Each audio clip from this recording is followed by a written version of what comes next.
Hey guys, it's Jessica with Fantabulosity, and I felt really compelled to come to you today to talk about a topic that I've struggled with hugely. That's the only word I can think of at the moment in our marriage. And I found by talking to other people that they've struggled with the same thing. So I thought, gosh, I've got to do a video on this very topic. And the topic I'm talking about is comparing your spouse to others. Holy crap, that has gotten me in so much, not trouble, but it's gotten me into so much, I don't know, just into some bad thoughts in my head. And when I started becoming aware and I started recognizing that I was doing it, I was able to stop myself and put my mind in a different direction. And what I was doing, I'll give you a little background. If you've been following me for a while, you know a little bit about my husband. But just in case, I'll sum it up really quick. My husband is a real estate developer. And what that is, a lot of people say, okay, what does that mean? What that is he develops a lot of commercial properties. And when I say the word real estate, a lot of people think he's a real estate agent, but he's not. What he does is he'll buy and sell land and property. He will build like strip malls or commercial like store buildings and things like that. And that's his true passion. He loves doing that. They also have a construction business where they build homes, and we have housing development close to our hometown, or in our hometown close to our house. And so he does a lot of real estate type stuff. And what that means is he owns his own business doing that.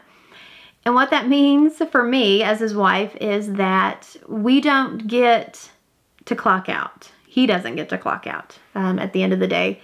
Now, he has before and constantly works on trying to shut his phone off at a certain time. But if you own your own business, you know that it all sounds fine and dandy to be able to shut your phone off at a certain time. But if crisis strikes, you gotta go with it. So he a lot of times will work on the weekends. He will be exhausted. Not people who don't own their own company. Not that they're not exhausted, but this is just him. He may get up at 2:30 in the morning and get a truck ready for some guys to head out of town, or he can't sleep because he's thinking about some big job or something, and he'll go into the office. And so what I'm trying to get at is he doesn't work 9 to 5 or whatever kind of scenario of being having, I don't know, whatever comes to mind when you think of somebody that has a job where they can clock in and clock out. So a lot of times that means that he will miss birthday parties. It means he will miss family events and get-togethers when crisis strikes, or there's just something dealing with work that he has to do over something that we may be having going on.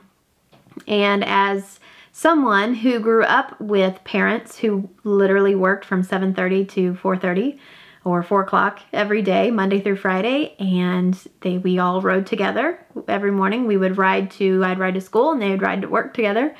And then we'd all come home together. You know, growing up seeing that, I struggled marrying somebody that didn't get to clock out and come home at a certain time. And my dad was at most of my volleyball games and my choir concerts. So I had a major transition. And what that means is not only just transitioning, you know, physically from one household to the other, it meant mentally trying to transition. And I'm still struggling with that. And I still try to work on that. So a lot of times, very dangerously, I would be at birthday parties or family get-togethers, and I would look and I would see husbands there with their wives and their kids, and I would become very bitter and very resentful inside, and it just ate me alive. And what that would do is I would come home and I would be hateful. I would be so hateful to my husband and be like, well, so-and-so was there. Or, you know, sometimes I wouldn't even say anything to him, and I would just treat him like crap, you know? And it was a disaster. It was horrible. And do I still do that? Yeah. I mean, there are times where I'm bitter, I'm upset, or sad, and there's nothing wrong with feeling sad or angry, but knowing that we sometimes have a different lifestyle than our neighbor or our best friend or whatever it is, just because it's different doesn't mean it's bad. So what I'm trying to say to you is that's been a big struggle of mine for a very long time.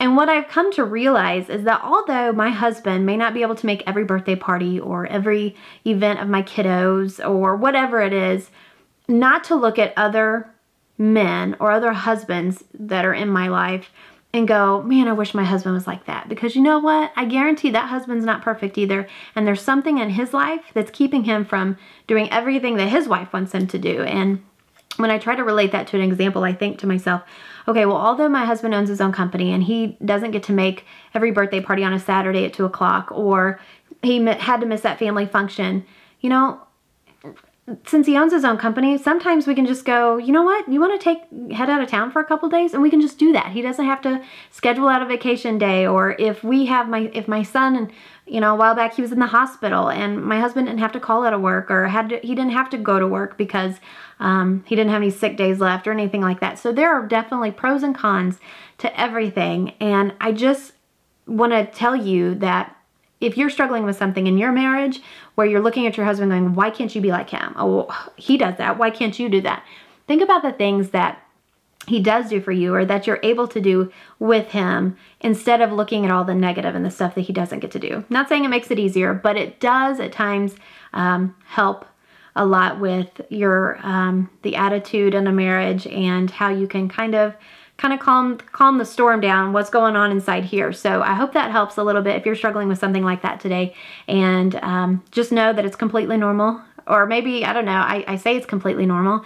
I'm saying know that you're not alone when you think that way, because I've definitely struggled with that, and I still struggle with that. So that's just kind of a good reminder.